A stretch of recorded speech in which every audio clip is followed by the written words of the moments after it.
আমার সোনার বেশ কয়েকদিন থেকে শরীর খারাপ, তোমরা সবাই জানো। ডাক্তার দেখিয়ে ওষুধ খাইয়ে এখনো কিন্তু কোনো রকম ঠিকঠাক হয়, তাই আবার চলে আসলাম মৃন্ময় সিনহার কাছে ডাক্তার দেখাতে। ওর টোকেন নাম্বার ছিল 29। আমাদেরকে 7:30 থেকে 8টার মধ্যে আসতে বলা হয়েছিল। আমরা কিন্তু সেই সময় মতনই পৌঁছে গিয়েছিলাম। তো তারপর মৃন্ময় সিনহাকে দেখানোর পর আমরা চলে এসেছিলাম হসপিটালে। দেখো, ভিজিট দিয়ে চেম্বারে ডাক্তার দেখালে যে সমস্ত সমস্যার সমাধান হয়ে যাবে তা কিন্তু না। আমার সোনামা যেহেতু 3 দিন থেকে পুরো না খাওয়া রয়েছে, তো সেই জন্য আমি হসপিটালে নিয়ে গিয়েছিলাম যে ওকে স্যালাইনের মাধ্যমে যদি কিছু দেওয়া হয় সেটাই আমার উপকার হবে, নইলে আমি বাচ্চাটাকে, আমি সত্যি কথা বলছি, সুস্থভাবে রাখতে পারতাম। ওনার শরীর খারাপ বলে তোমরা অনেকে মিষ্টির খবর নিয়েছো, খোঁজ নিয়েছো, মিষ্টির কি হয়েছে সেটা তোমরা জানতে চেয়েছো।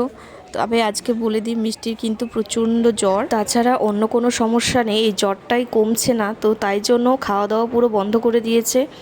আর খাওয়া দাওয়া যেহেতু বন্ধ করে দিয়েছে, সাথে সাথে বমিটাও হচ্ছে। তবে আমরা যে হসপিটালে যাব সেটা কিন্তু আমরা প্ল্যানিং করে যাইনি, হঠাৎ করে মনে হলো হসপিটালে নিয়ে গিয়ে স্যালাইন দিলে হয়তো একটু সুস্থ হতে পারে। এমনই কপাল, আজকে কিন্তু আমার বাবাও বাড়িতে নেই। আমি, মা আর মিষ্টি যেহেতু এসেছিলাম, তো মাকে আমি বললাম যে তাহলে তুমি বাড়িতে গিয়ে রান্না বান্না করো। আর বাড়িটাও ফাঁকা ছিল, বাড়ি ফাঁকা রেখে তো আর একা একা এত দূরে থাকা যায় না, তাই আমি মাকে পাঠিয়ে দিয়েছি বাড়িতে। যেহেতু বাচ্চা মানুষ, স্যালাইন টানতে অনেকটা দেরি হচ্ছিল, আমার আর ভালো লাগছিল না, তাই আমি ঘুরে ঘুরে চারিপাশটা দেখছিলাম। আর এখানকার বাথরুমটা এতটা নোংরা, জাস্ট ধারণার বাইরে।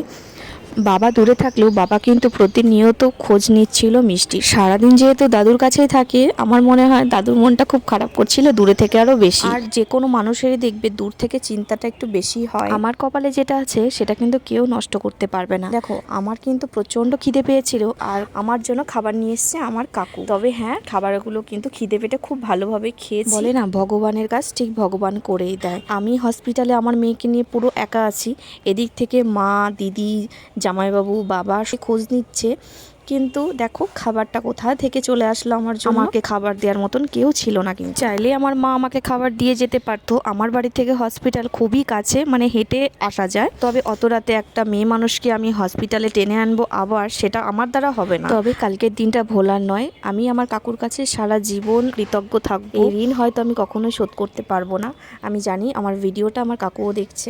রাত যখন 1:45 বাজে, আমি কিন্তু মেয়েকে নিয়ে সোজা চলে এসেছি বাড়িতে। আর বাড়িতে এসেছি আমার স্কুটি করেই, কেন কি স্কুটিটা ছিল বলে আমার 100% আমার কাছে বল ছিল, পাওয়ার ছিল যে না, আমি বাড়িতে ঠিক যেতেই পারবো। আর মা তো একটু পরপর ফোন করছে যে কি করে বাড়িতে আসবি, আমি কি যাব নাকি আনতে। তো দিদিরা খুব চিন্তা করছিল, সবাই খুবই চিন্তা করছিল, কিন্তু আমি বলছিলাম যে দেখো, একদম চিন্তা করো না, আমি ঠিক চলে যাব। আর আমার মেয়ে এতটা স্ট্রং, ওর কিন্তু বাড়ি আসতে একদম অসুবিধা হয়নি। আমরা সাবধানেই বাড়িতে চলে এসেছি।